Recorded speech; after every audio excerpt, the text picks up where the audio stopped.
As to be expected, Ben Barden, as to be expected. Here we are, and it is Wednesday, August 18th. And for you, 19th where I Thursday, am. I was about to say August 19th. Two things are going to contribute to almost nobody showing up today's show. Number one is the fact that I posted it about an hour and a half ago, like a numbnut. I thought, for some reason, I think it's because I had posted 2 weeks in advance a while ago, and then one of them we didn't have the show because of the electrical The outage, yeah. storm. And then the second reason is we don't have the golden child here. The golden boy is not here, so it hurts. Yeah. And we It, miss it him. always works very nicely when we follow his live stream and he just Yeah. sweeps his. Let's acknowledge the fact that there are some people here. I mean, it goes from the- like 6 to 4 to 5 back to 4. It's like they showed up, and when you walk into the wrong room and you realize you're in the wrong room and you turn around quietly and you leave. That's basically what's happening right now. It went from 6 to 3 in a second. I wonder if those 6 people are coming in, like 3 of them are just going, okay, let's not in, and just walk Boom, straight they're out out. again. Yeah. Ah, come on, let's have a good time. Here we are. This is Camera and Flask, and I am. Come on, Baron. There you go. There are 4 of us here. Golden boy or none. I love it. Now we're up to 5. I'm Jem Schofield. This is Ben Barden. We come here usually every week, though next week's a question mark, just to let you know, Ben. I may have a production that I can't get out of. And if that happens, then it might be like a last minute. If I can get done on Tuesday with our scripts and we make our day ahead of time, then we're all good. If not, then there you go. I'm here twice. Phone for the chat, TV for the main. So even Bruce is making up 2 of the 6. Bruce, It's even worse. Don't say stuff Bruce, like that. Yeah, don't tell us stuff like that. Just let us bask in the glory of feeling like we've got 6 viewers. Yeah. Colin, hi, you popped up when I opened YouTube. Well, I'm glad you're here, Colin, and Baron, and Bruce, and anybody else who shows up. The first thing we should probably do is what we do every week, which is start by getting something to drink, whether that's leaded or unleaded. We tend to be leaded over here. And Ben, what are you having to drink today? I'm going the same as last week, actually, because it's just the perfect thing for this time of day. Yeah. So I'm back on the Rioja? Coburns. That's Coburn. Okay. No, that's the Coburns. Oh. Not Oh, the Cockburn. Coburn. Yeah, Yeah, got this it. is the one Yeah, that yeah. my It 10-year-old hurts. daughter says you can't drink that because you'll get demonetized on. If Yes, you take it'll that hurt. Cameron It'll first. hurt. Yeah, exactly. Perfect. All right. So Well, the port, on the port. What are you on? I'm deciding. Well, I've got Founders Reserve in here, which is sort of the standby. I think I'm going to go with the. I have a Jura back there, but I'm have a Tomatin 12, Very nice. which is kind of one of the best values. Colin's having a gin, and Colin, your name alone says that you should be drinking gin. I'm Colin, and I like a gin, a nice gin for the juniper berries. Juniper berry vodka, basically. I poured myself a house measure of berry broths and Rudd blended sherry cast dram. Beautiful. Ooh, Berry Brothers and Rudd. I don't even know what that is, but I don't know what that is. cheers to that, Bruce, for being 2 of our 9 watchers today. Nice Unbelievable. Cheers. Longeva. And what is Yeah. a house measure? I think a house measure is probably like a 3-finger pour. I don't think it's like going in and we're going to find out. Oh, are you really? Are you lying, Colin and Bruce? Come on. Seriously? Actually? Wonderful. Very large. Cameron clan are in.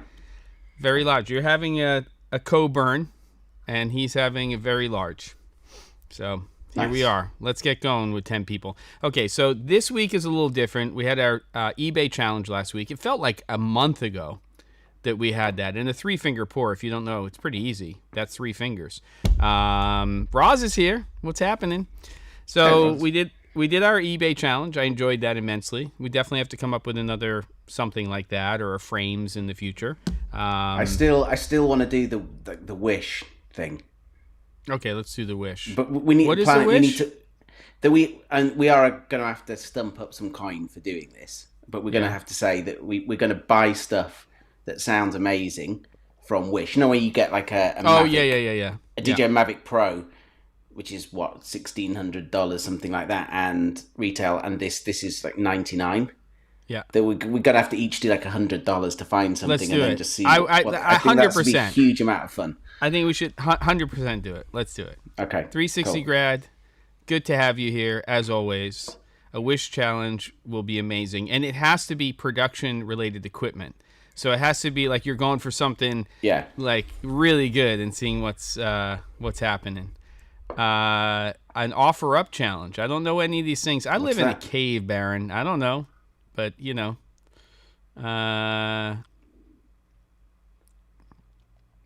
What is offer up? Fill us in. I don't know. Let us know. It's scaring me a little bit. Speaking of offering up, one of the things that we like to do sometimes on the show is just use the chat and people who are showing up to answer questions. So we chat about new equipment. We talk about questions you have related to things you're trying to figure out. Somebody emailed me this morning, which I forgot to answer, who bought a C70. They like it so much, they've had it for a while, that they're thinking about getting a second one. But Canon has offer up is like the trashy, unreliable version of Craigslist. As long as a dead body doesn't show up in my house, I think I'm going to be okay. It's a horrible name, but really funny. I know what it means, but wow, we're getting a lot of information about things here. All right, so let's go back to this. So XF605 got announced by Canon, which is their next XF series camera. Yeah. It looks pretty interesting. I mean, you know, they definitely have their place on the market, and we've talked about smaller sensor cameras, and they're getting better in low light. They have a huge advantage in terms of reach. They're generally, these cameras are not interchangeable lens cameras, but they definitely give you something that you're not going to get out of a larger sensor. Sure. But I definitely do feel that when somebody's asking me, should they get that camera or a second C70, that if they love the C70, I'm sure a lot of it has to do with the look of the camera, and they're not going to match. You know what I mean? They're entirely different beasts for entirely different things. Mm-hmm. Yeah.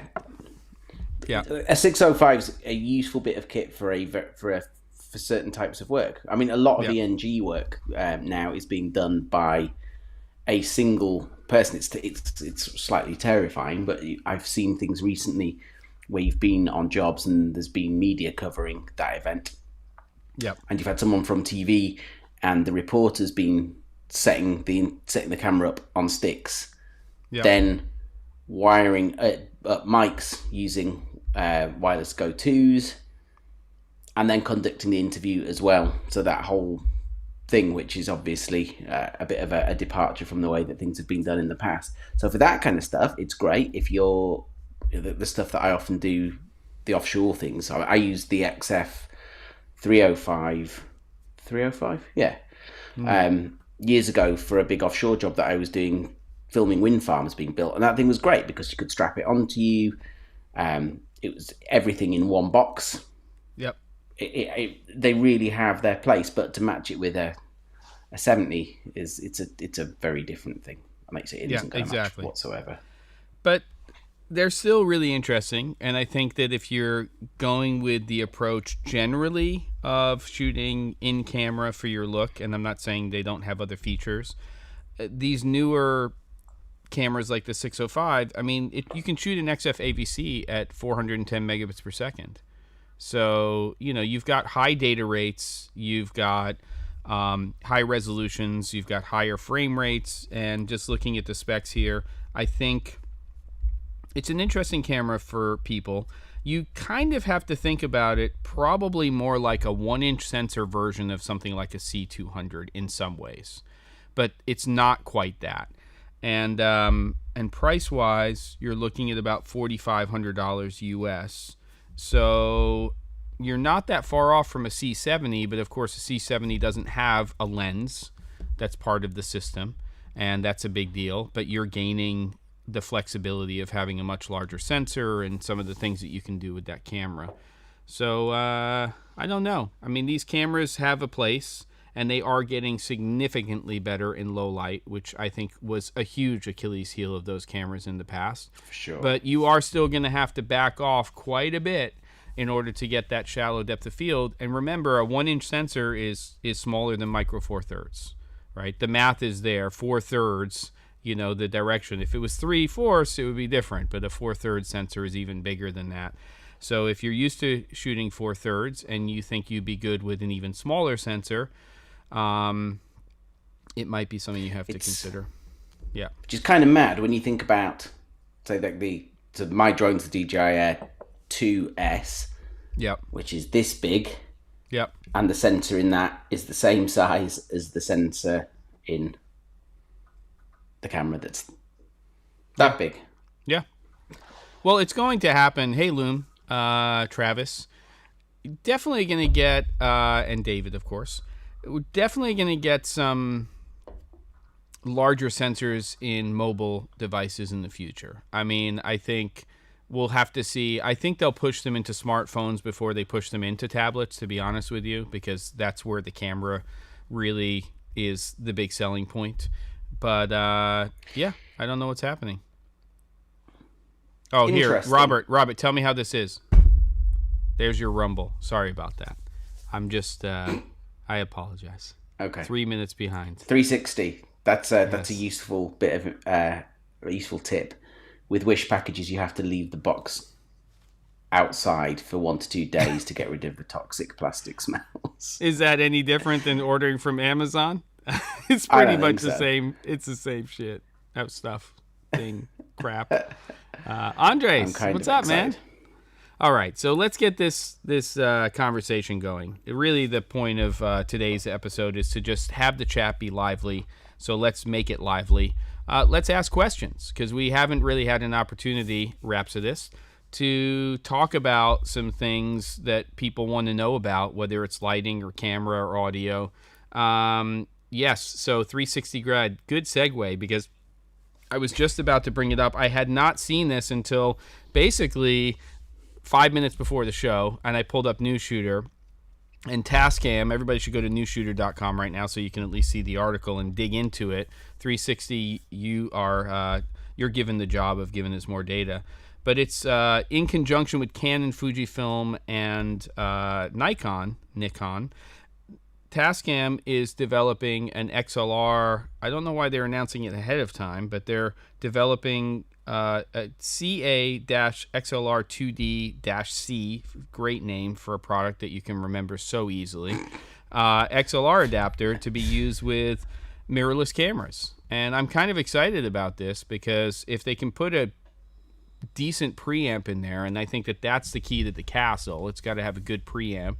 If they put a good preamp in there that's comparable to what Beach Tech is doing, for instance, then we could have a great little XLR solution. It's still to 3.5, so it's an 8-inch adapter. So you're going from basically a XLR balanced solution to unbalanced into the camera, but it's no different than what most people are doing unless you're using Sony's solution, right? I mean, Sony's solution is unique with the Smart Shoe. So I think that's kind of interesting, don't you? It's definitely interesting.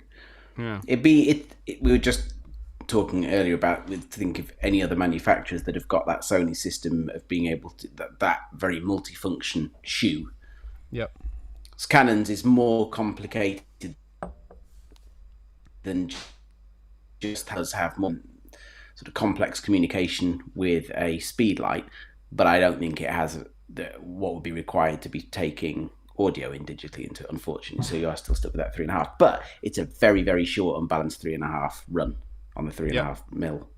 Yeah, I think it'll be okay. I mean, look, people are using unbalanced all the time. What's a wireless go? I mean, you're not only doing unbalanced into the camera, you're doing wireless, it's getting pretty reliable across the boards. But the preamps, again, to me, are kind of key to that product being a good product. If they suck, then I don't know if you're gaining too much. So if there's any more data on that, let me know. And also, if there's any questions that people have today in the chat, specifically, just put in at the C47, and then it'll flag it for Ben and I to take a look at it as a question. If you don't do that, it's hard because then we're just reading a comment, which we do. But if we want a specific conversation, for instance, Loom says, at the C47 before the C70 announcement, there was rumors about a C90 or C50, a little C200 or C500, blah, blah, blah. And then I've heard nothing about these. Does anyone think these cams exist? I think something might exist. It's a tough market when you think about the mirrorless market moving into digital cinema camera market, especially nowadays. And Sony has tried this, right? They have the A7S III, and then they have the, what's it called again? The F3? Yes. Right? F3. FS3. Is it the F3 or the FS3? FX3. FX3. Right. And it's essentially the cinema version of the A7S III. So they've kind of stuck with that same form factor. I'm wondering if Canon will do something different. And I think it'll be very telling once we get around Cinegear, IBC, NAB. So this September to October period is going to be interesting. I don't know if companies are going to release different products at different shows, and the state of these shows is in such flux right now anyway.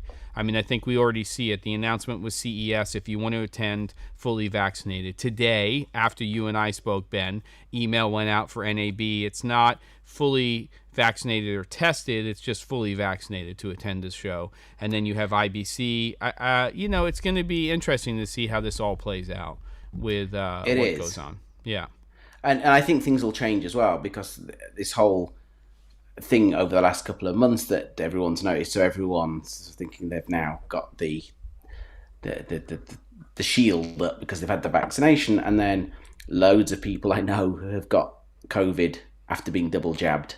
So yes. It's now not really, and I think these events that are saying, well, this is now our benchmark for coming, is that you've got to be vaccinated. I think that'll start changing, because they'll go, well, it's not actually going to help. Yeah, I mean, it helps. It stops you getting really sick, but it's still a useful thing. But you can still transmit it. Yeah. So exactly. What you thought was like okay, now I have a bubble around me and I can't even transmit this thing, becomes, well, I can get less sick, but I can still carry it and I can give it to other people. So that argument goes away.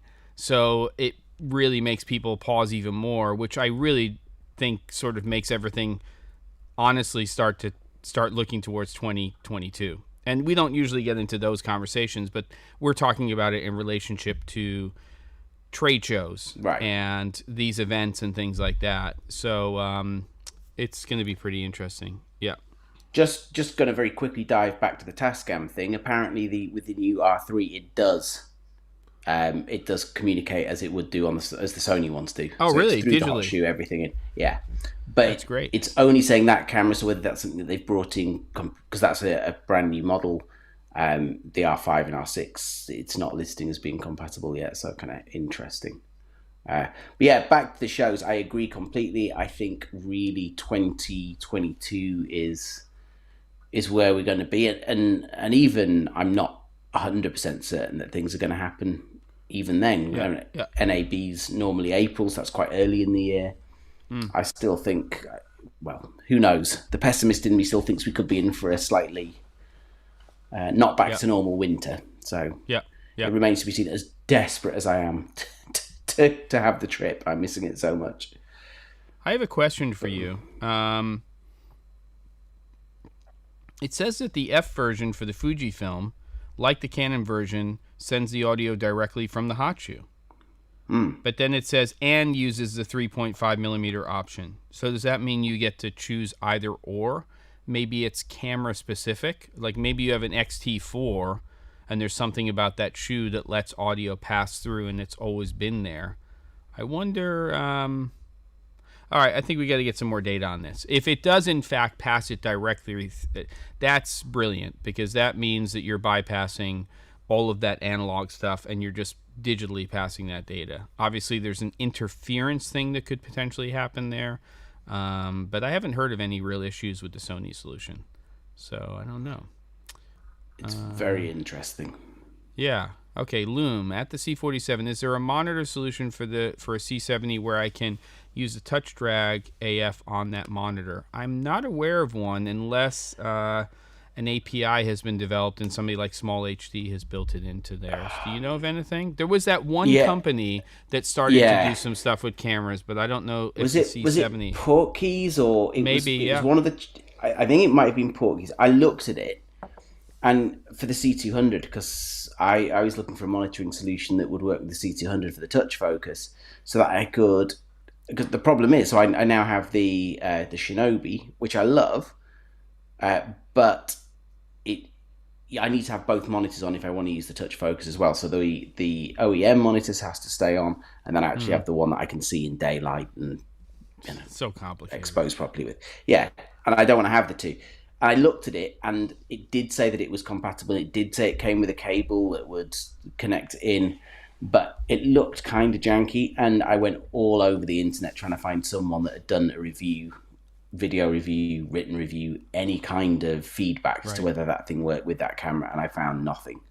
So I didn't go down that route. But I have a look at it. It looked a good full-featured monitor, and it wasn't that expensive for what it was.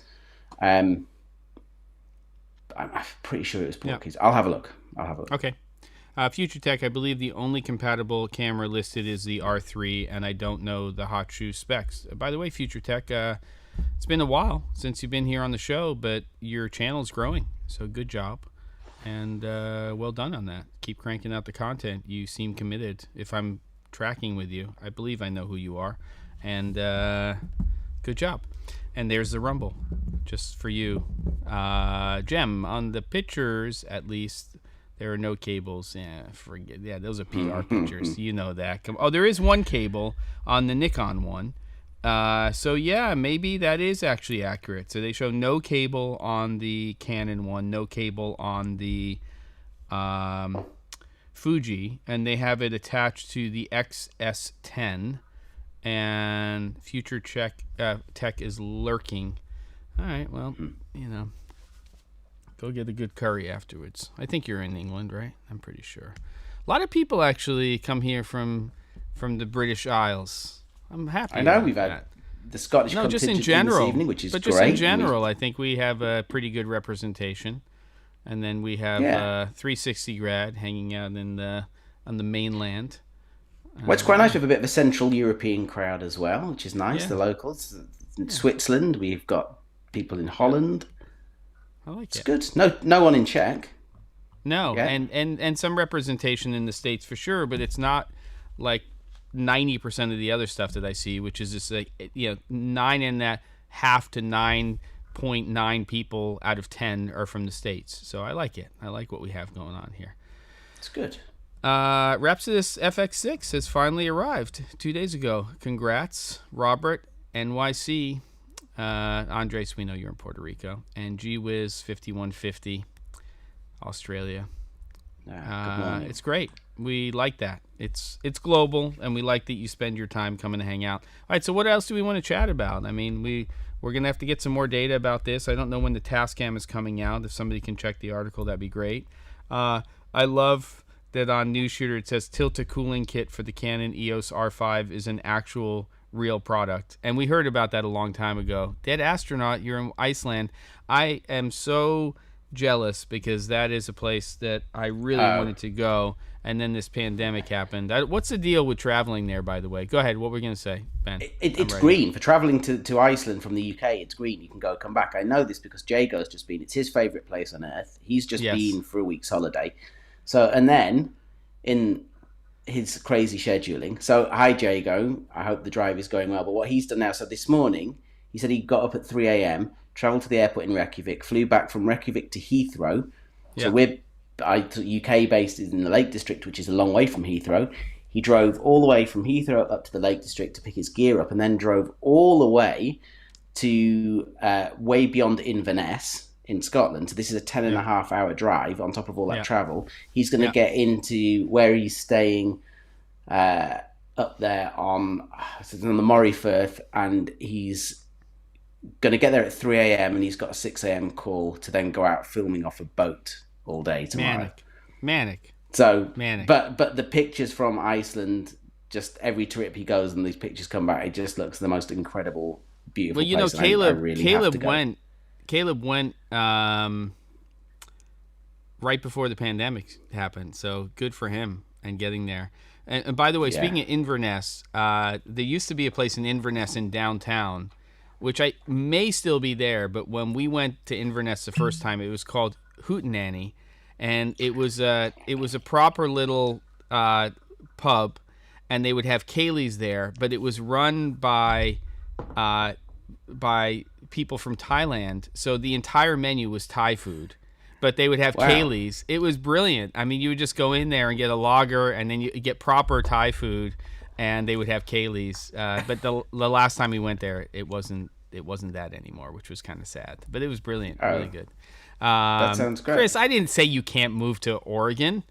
That's not true. Were I being cheeky? You probably said something about a mannequin or something is what I'm thinking is happening. I don't know what the hell is going to go on. Oh, and Loom, you're in Austria, so next door. Love Austria. Great place. Very close. It is a fantastic place. And we've got, look at this, lurking in Wyoming, Iceland. David, of course, is just saying his Knob Creek rye is all gone. Are we supposed to cry for you there? You are crying, I think. Wyoming, and that's another Lake place City. that I'm desperate to go to. That's kind of on my post NAB trips. Wyoming's next on my hit list. Chris, Salt Lake City, though, moving to Eureka. It's weird when you cross the border of Oregon into California. There's 2 Eurekas. I slept over one night in Eureka, but I think the one you're probably moving to. But it was like in an RV in a KOA, which is like a camping. You coming to RVs, you hook them up, and we were on a trip going to. I was a teenager. We were going to the Grand Canyon, and we went. It was awesome. Colin has relatives in Eureka. All right. Oh, and you've even got an update on your Hootenanny restaurant. That it's now it's still there, but it's not Thai. All Scottish. It's all Scottish. Now. That's sad, Bruce. But it was. I enjoyed it. It was a lot of fun. You know, you walk in there to a place and you hear the music. You go to have a drink, and then the last thing you expect is to sit down and have a Thai menu. And I love Thai food. I mean, I could murder some Thai food right now. Actually, I'm getting kind of. We are long overdue. We finally found a good Thai restaurant about 45 minutes from me, and about once every 6 weeks I go and do like a massive takeout, and we'll have people over, and we just do like a big Thai spread. It's great, so it's fun. That's the thing that's most tearing me up about not being able to get to NAB is our dinner. Lotus of Siam, the best. Yeah, they're so good. Yeah. Oh well. That's right, Chris. I was talking about an Oregon ad campaign against tourism, but look at me. I mean, I moved to Oregon. Yes, I went to school here when I was younger, but I love the fact that everybody who moves to Oregon says we don't want anybody to move here. But then you say, "Where are you from?" and they're like, "California." It's like the Lake District. It's the same thing. Yeah, exactly. Everybody's a transplant from like London or something, right? Are they all coming from down south or? Yeah. There's very few of us. Yeah. That are actually locals from there, but native. And I don't live there. and then you look at Scotland, and speaking of Glasgow, you've got people in Edinburgh. I mean, Edinburgh's a little, I love Edinburgh, and I have family who lives there and stuff, but Glaswegians are generally from Glasgow, but Edinburgh is, talk about a city of transplants. It gets a little snooty up there, or over there, to the east, as it were. And that's where most of my family is there, or just south of Edinburgh. But it's pretty funny. I have eaten at the steakhouse at Red Rock Casino. In fact, we went there for one of my best friend's 50th. We actually went to Vegas before the pandemic. So what was that, 2019? And we actually stayed at Red Rock. So we had a good meal there. Was that the trip when you actually did the show from that trip, when you were absolutely hammered before we even started? Yeah. Was that trip? Yeah. Okay, good. Yeah, there was a lot of tequila, and it was about 110 degrees outside. And we were like, let's just drink tequila. And then I was like, oh, shit, I have the show. I was like, bye, everybody. And I went up to the hotel room, and I tried to set everything up and did, in fact, connect. But I was totally lit on that episode. Was probably the worst. That was one of the worst of all of them, for sure.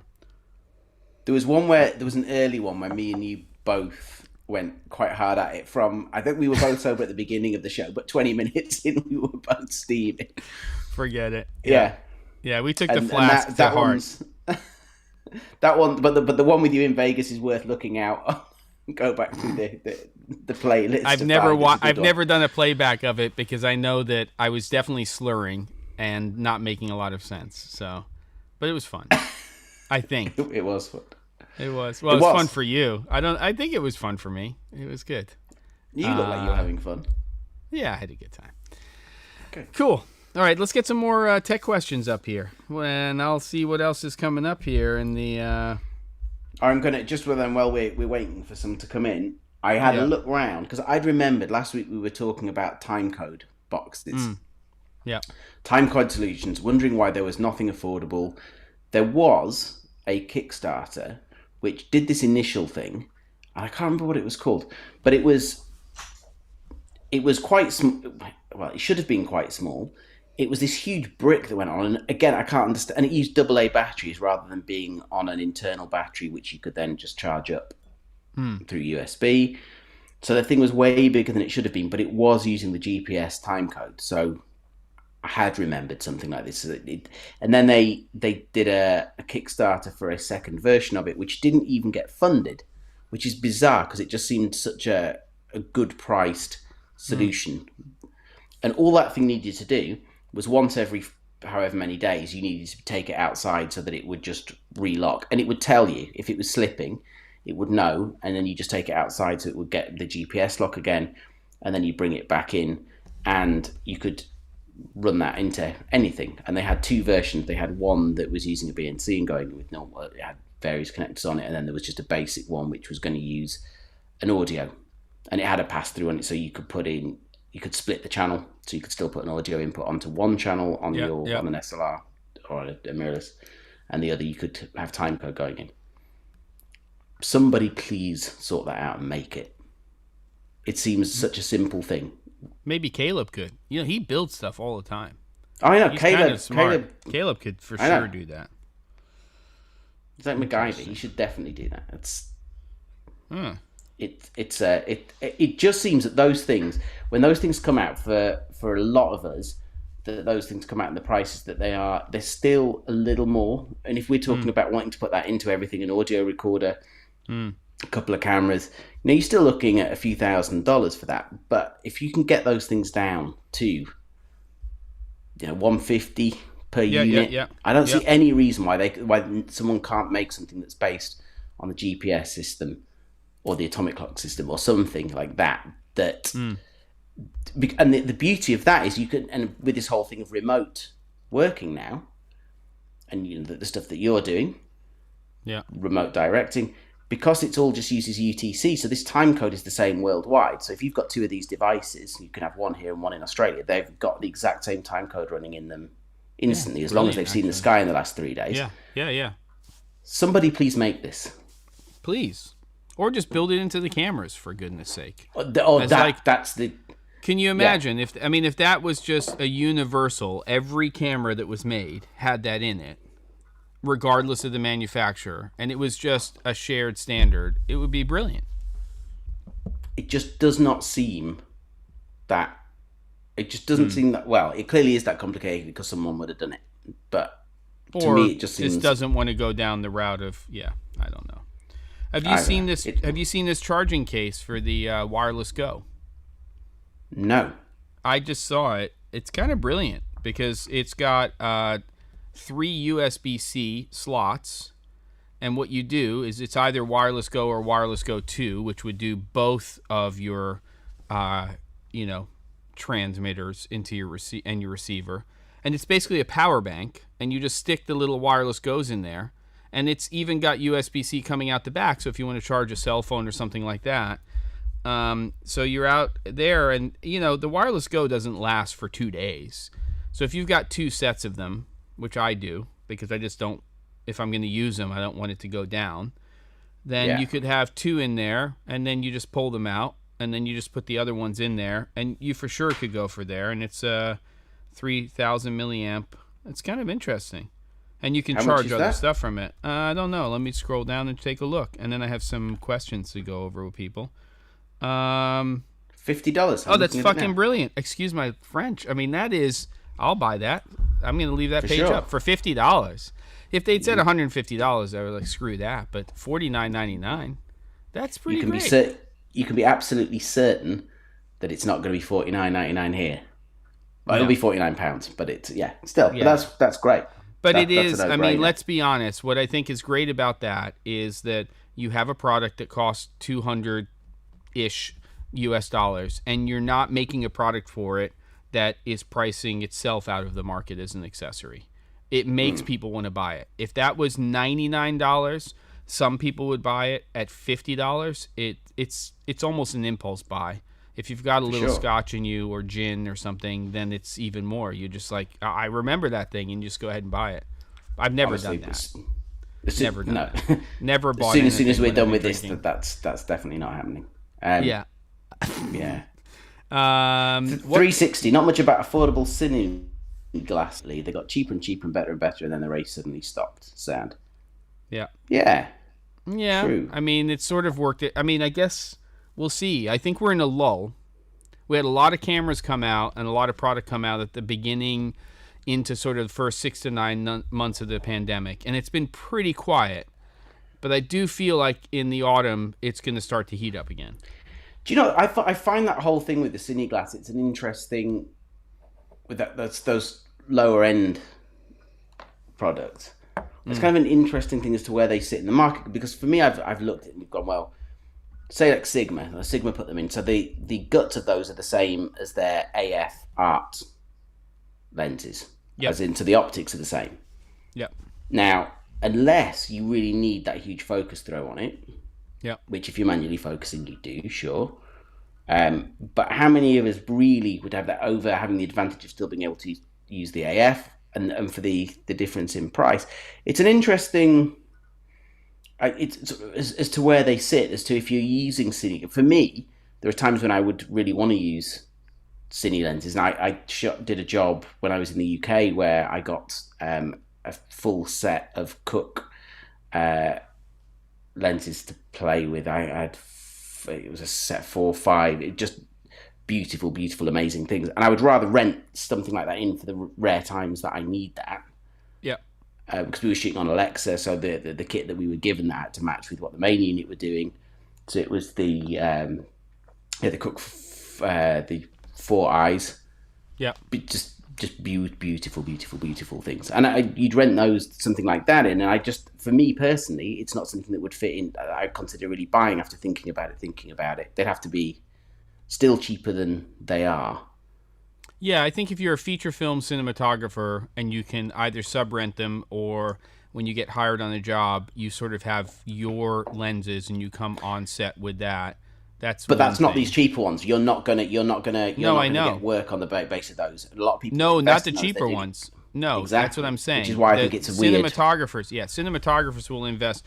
I love what companies like Venus Optics are doing with the Laowa lenses, because I think they're making unique lenses that not everybody's making. And then there's other companies making really quite good, very cheap 7 Artisans and stuff, lenses that are not necessarily cine lenses, but they're just, pretty well built, all metal construction. They have some nice glass in them, and it's pretty amazing what you can get. I'm interested because Caleb has mentioned that it looks like there's going to be some more affordable anamorphic lenses coming in the future. And so that's interesting. Yeah. Because that's giving you something that you can't get. See, this is my point, it being that a lot of the time optically you're not getting anything that's different to what you'll get in a stills lens, and it may be that the focus system on it that you want for the manual, that long focus throw. Yeah. But really, the anamorphics, that's giving you something entirely different that's not available in anything else. So that's interesting. But I mean, in terms of those things, that if you're investing, that's going to get you hired on jobs. I mean, what's the cheapest set really? Like a set of Zeiss CP3s, maybe. Yeah, but you're still, again, you're still into big money for them. Yeah, and you'd have to love the look of those lenses to invest in them. You know, that's the thing. If you're cranking out using prime, you know, non-autofocus lenses content all of the time, and you have the support for somebody to pull focus because that's important, then that's one thing. But it's a hard thing to really sort out unless you have the infrastructure.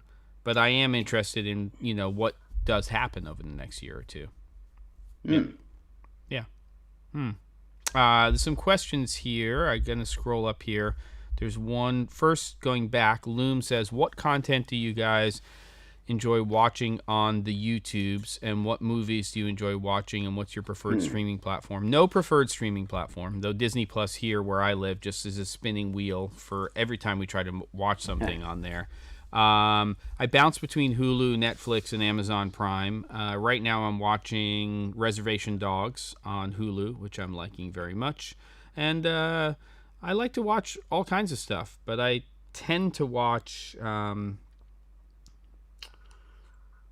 I don't know. I definitely lean more towards dramas than I do... I like comedy, but I definitely like dramas. I like things a little dark when I'm watching them sometimes. But I like there to be like dark comedy kind of stuff, episodic. I enjoy. Haven't seen a movie in the movie theater coming on a year and a half plus, which is weird.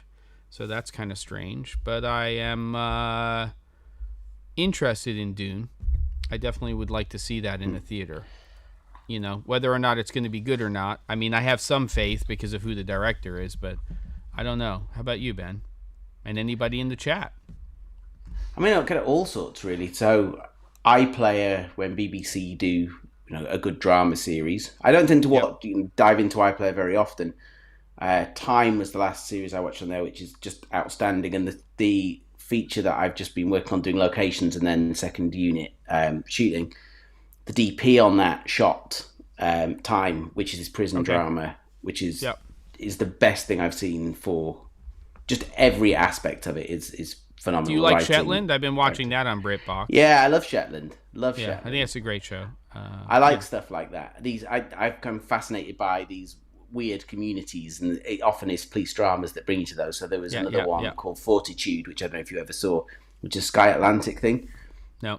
I saw it on a plane, and they did 3 episodes on a plane, and then it just didn't show the rest of the series, so it was really frustrating. So I managed to find it somewhere first season of The Tunnel I loved, and then the second season I just kind of fell out of favor with it. I just felt the first season. I was going to say did you watch, like, do you ever watch stuff when you're working? No, I listen to music when I'm working. Do you mean like, no, but I mean, the one thing, I watch like little YouTube videos sometimes, and somebody's asking me about that. There's a guy out of Russia, I think he's in Russia, his name is Georgie, and he like takes an entire ostrich and he cooks it in a tandoor oven and stuff. It's just like massive, like the wilderness people who are cooking. I love watching all that stuff. It's great. But what were you going to say? Sorry. No, I was going to say that I find when you're editing things, when you need the rhythm of what you're doing, which is when you're getting into the final stages of stuff. But when I'm doing assembly editing, I find that it's often quite tedious, and I find watching something speeds me up. So really? Something that's but it has to be the right kind of thing. It can't be something that you have to wait. Something that you can just listen to and glance at occasionally. That's interesting. I can't do that. It's not for every project, and you can't do beyond the assembly. I can't do. Yeah. Because then you need to get the rhythm of the piece that you're working on, and you need to be absorbed in and everything about it. But I find for assembly, it actually helps. I can't do that. And some people can, some people can't. But I've spoken to quite a few editors that do that. And I think I hadn't done it until, it might even been Adam was saying that he did it, and I tried it, and it did actually help the process. And I think because I don't then get bored and wander off and go and eat stuff, it keeps me at the computer, which is another thing. Yeah. But just in terms of YouTube and stuff, because there's 1,000,001 things and the whole rabbit holes that you go down with YouTube. But just today, it's worth mentioning, particularly seeing as there are quite a few Brits in the chat. Sean Locke, very funny comedian, sadly died today. Yeah. And there is just, I hadn't seen it, I remembered it, but Carrot in a Box. If you haven't seen this from 8 out of 10 cats, it's worth just doing a search for Carrot in a Box. Okay. And it has me crying with laughter every time I see it. I'll watch that. Okay. Wonderful. Good. Yeah. Yep. There you go. Good. GWiz5150, I have no insight into 360 cameras. So I'm absolutely useless when it comes to that. And I know you've posted a couple of times on that. I don't have anything. Maybe 360 Grad has some insight into 360 cameras, but I have no insight at all.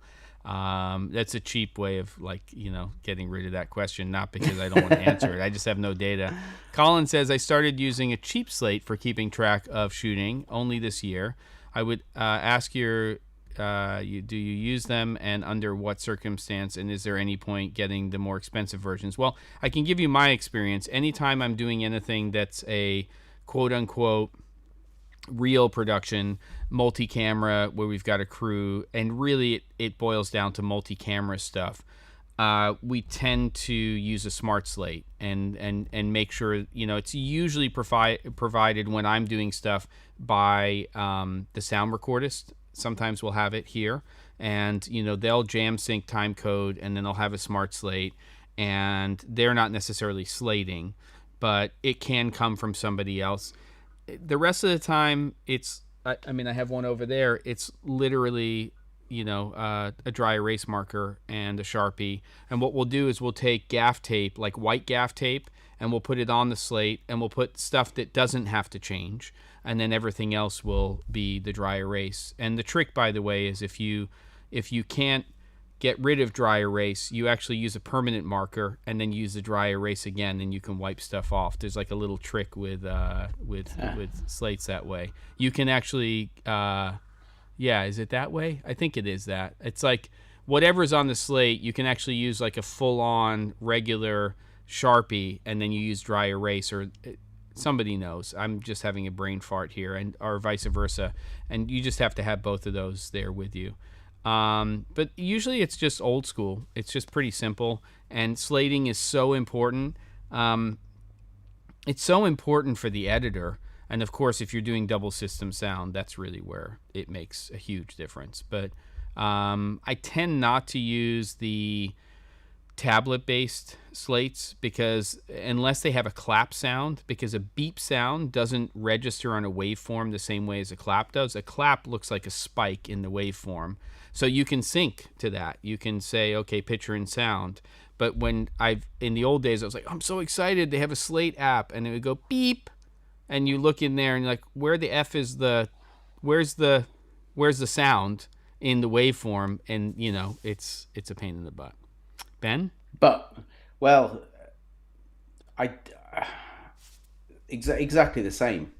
But something like the device we were talking about, in terms of having a very easy solution for syncing everything based on, you know, GPS clock or atomic clock or whatever, would take out most of the need. Now, it's still useful to put in reference for where we are in terms of what scene this is that we're shooting right now, for visual aid, I guess. But I think a lot of the times when I do it would be that need would be negated by a system that just everything's permanently synced up anyway. Yeah. You know, because you can just drag the whole thing into your NLE and just get everything to line up. So it might be, it's still useful to have everything sort of organized in terms of, you know, which take of a particular scene that you're doing, and using it for that. But in terms of using it for sync, you know, there's just so many better ways of doing it. 360 Grad said Adam's apples. Look it up. Bruce is saying Carrot in the Box is the best. Yeah, Rabbit Tribble. Really, I watch Cameron Flask while working. Aren't you watching Star Trek, Rabbit Tribble? Come on. That's what I would expect you to be watching. Yeah, so we've got a lot of comments here. I bought some used Matthews Scrims flags. Do you guys know what the color codes mean? I think yellow is double stop, but I'm a total noob. So it's usually, it depends on what you're talking about. For the silk, I think, I don't know about yellow. I know about the nets, because you have green and you have red. Yeah. And green is not a stop and red is not a double stop. It's really weird. It's like 1.2 and like 1.8 or something like that. And it depends on the manufacturer. There's no, just rest assured, there's no actual standard out there. They're all pretending, okay? If they say it's a stop or they say it's 2 stops, it's somewhere in the neighborhood and it may be consistent, but you're going to have to measure. And that's where light meters can be your best friend, because what you can do is you can get a reading and then you can figure out, is it 2/3 of a stop? Is it a stop and a third, or what it is? I can't remember what the color codes are on the silks. So don't worry if you're a noob, Chris. But you could do a measurement, or maybe I should do something. By the way, Colin, I just finished Jeremy Clarkson's Farm last night.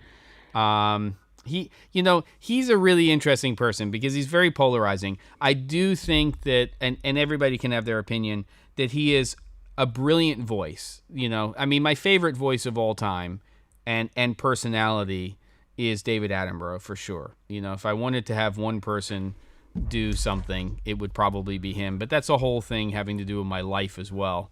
Oh my God, he's bringing out the big glass of vodka. But I did enjoy watching Clarkson's Farm. I think that the Caleb character made it very enjoyable. But yeah. Before watching this, I watched 2 episodes of it with my kids. Again, I was working with Jago on something. I was here. He was in the UK. We were talking. And he's going, I've been watching things while working. And so you've been watching Clarkson's Farm? I'm going, no, because I'm so sick of all the Grand Tour and stuff. And it's the same shitty, over-scripted jokes that are just done to death. And I find him, and I've read stuff of his before that has been very good, and we've not necessarily agreed with everything he's said. That he's, I get frustrated with him because he's not. He plays this ridiculous caricature of himself, which has obviously made him a huge amount of money. So why wouldn't you? And I said, I'm just not interested, because it'll be the same thing. He'll go and buy some stupid big tractor, which is exactly what he does in the first episode. Lamborghini, of course. But then beyond this, it's brilliant. I'm so impressed with it. He understands. Let's be honest. It's not the people shooting the show. I'm sure the director is a contributor, right? But Jeremy Clarkson has created enough content over the decades that he's been creating television that he for sure knows how to shape a story, an entertaining story. He knows what to do there. And he is 1,000,000% working with the producers and the showrunner and the director to make sure that they are doing things, because there's comedy in that show too, and then just when you're pissed off at him and he's irreverent and politically incorrect, which I actually like, to be honest with you, he goes and does something and it's like endearing, but it's in editing, but I appreciate it. I don't know. But I think this one, you believe him. It feels like it's him, and because he's doing the VO on it all, of course, as always. Yeah. And he starts off in the same tone, and it's the same stuff as Grand Tour, and then you're thinking, oh, here it comes, and then it doesn't, and it goes on to be. And the nice thing about it is that the people around who are kind of helping him out, advising him, his girlfriend Caleb, what's he called, the land agent, the guy that just comes and pisses on his chips every day. So those, and that whole thing it feels much better. It feels that there's not that kind of sycophantic nonsense with the other two that just I don't know. But highly entertaining. I'm just done with. Highly entertaining. Yeah. But genuinely feel like you're learning something about all of that and through all of the nonsense that goes within it. Yeah. And I was very pleasantly surprised by it. It is constructed documentary for entertainment purposes, but there is something really fascinating about it, and there is a genuine component to it. I will say that if Caleb wasn't Caleb, though, it would be half the show that it is. The dynamic between Jeremy and Caleb is brilliant. I mean, it really is pretty amazing. It's fantastic, the respect that he clearly has for Caleb. Mm-hmm. And Caleb just pulls no punches. Caleb just lets Caleb piss all over him. I know, he just actually lets him do it. Pat, good to have you come in towards the end of the show. I'm waving at you. There's McMinnville, literally over there, and I'm saying hi. And we will get together in the near future, so we'll make that happen. But it is a good show. So yes, I forgot that I had just finished that up, I think last night or the night before. So I enjoyed that. I have a hard out in 5 minutes, sir, because we have family coming in, so that'll be exciting. But I think it's good. So any other last questions that we have for the show this week? Again, next week is a question mark in terms of whether the show's going to happen. That's going to be production driven. I have to get through some content. If I'm not shooting next Wednesday, we'll have the three of us back on, and we'll just have a lively chat, and we'll also figure out what our next challenge is. I think the wish thing's popular in the chat. I would definitely do that for sure. Because I think that's we can get 2 or 3 episodes out of that, because there's the what have we chosen, or do we keep that secret, and then we got to we got to actually test this stuff to see if it works. Yeah. I think one episode has to be what the process is with Wish. And I'm totally down. If we do the Wish thing, if we could get a couple of people to set up their cameras and stuff and actually be part of it as well, we can have slots during the episode in the 4th box where, we bring people on. Guy, come on. My phone soon, Guy. It's been way too long. We went from 22 people to 0 in a second. I don't know what just, and then it's some sort of weird reading there. We should do something where we invite people on, and we'll say, okay, David's on for like this 10-minute period, and he has to do his thing. And we got to get like half a dozen people who are willing to actually do it, so it's not just the 3 of us. Because I'm down for it. $100-$200 on Wish. Let's do it. V-mount plate kit for the C200. Ooh. Sorry, David, you asked about that. I think they do. Basically, anything C200 wise, the shape stuff is really good. Yeah, really good. Wooden camera makes good stuff. I mean, you can obviously go cheap and go small rig. If you buy it on Amazon Prime and it's absolute crap, you can return it. Guy, do you have anything over at DVE Store that would be a good V-mount plate kit for the C200? Guy Cochran, who's here, he runs DVE Store, which is up in the Seattle, Washington area. Fantastic reseller. If you're thinking about buying anything audio related, he's a great resource, but also sells cameras and lighting and other stuff. He's a really great guy. And if you haven't heard of DVE Store, don't hesitate to buy from them. He is very legit, knows his stuff, and he has been around for at least as long, maybe even longer than I have. So there you go. So, Guy, if you have anything to say on that in the last couple of minutes, let me know. But I would say start with shape and wooden camera. Small rig would be I don't think Tilted does anything. But I would say they might, because they do a full kit. They do a full kit Tilted for the C200. I've been looking again because they've still got this problem with the plate rocking, and I need to sort out some kind of cage. Small rig now. I have their top plate, their base plate. I will happily buy, but they need the side plate, which is the thing to stop the thing rocking. Yeah. They don't make it anymore. Tilted does have something out of stock everywhere. Yeah. C500 Mark II, I know they make something for V-mount, so they might make something for the C200.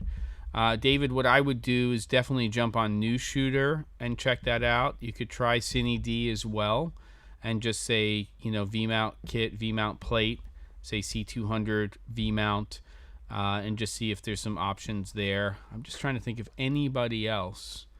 Able Cine may have something. It'll be a little bit more on the higher end, but and then maybe Zacuto even. I don't know. But again, you can use something generic that's got a D-tap on it, because you can then get a D-tap to the LEMO. It's a LEMO connector, isn't it, that goes into the DC on a C200. So you can get that cable. I've got one somewhere in a drawer behind me. So you can just use anything that's got the V-mount to a D-tap, and then you can put that straight into the DC. So you know, if you're on a budget, you don't need to get anything bespoke. It's a slightly awkward thing with that, the way that. Thank you, David. Where that fits in. That's going to go towards something on Wish. Yeah, you can. It blocks off the viewfinder and quite a few controls on the back, the way a lot of those sit. So it's worth just having a think about what you need to get at, and if you use the EVF at all as well, that's another consideration. David, check out David Victor Edwards Store, so DVE Store, and Guy Cochran just echoed wooden camera and shape for the C200 V mount. Cool. So that's great. End off with a Shape's super my chat. preferred option there for sure. I'm gonna go see my goddaughter and go cook some food. You guys are awesome. And then Robert just chimed in. Caleb just recommended a low profile plate on his perfect rig build. So go check that out on DSLR Video Shooter on his channel. Go look up Georgie and check out some of the food he's cooking, as long as you're not a vegan, or you're a vegan who likes to see people cook meat. And Guga Foods, I don't know. There you go. And come on, Gee Whiz. You're killing me over here. I couldn't even answer your question properly. And $14.99 Australian. You're getting the money out of there while you're in lockdown. Smart move, I think, while you're doing that. You guys are awesome. Wish you well as well down under. Everybody, we'll see you hopefully next week. The longest will be 2 weeks from now. 100 million% we're going to do this Wish Challenge. It's the next one that's up on the books. And I'm excited to talk to everybody about that. And I appreciate everybody coming today. And absolutely. Thank you. Time to go fire up the Barbie and go make some food. All the best, everybody. Take care. See ya. Night all.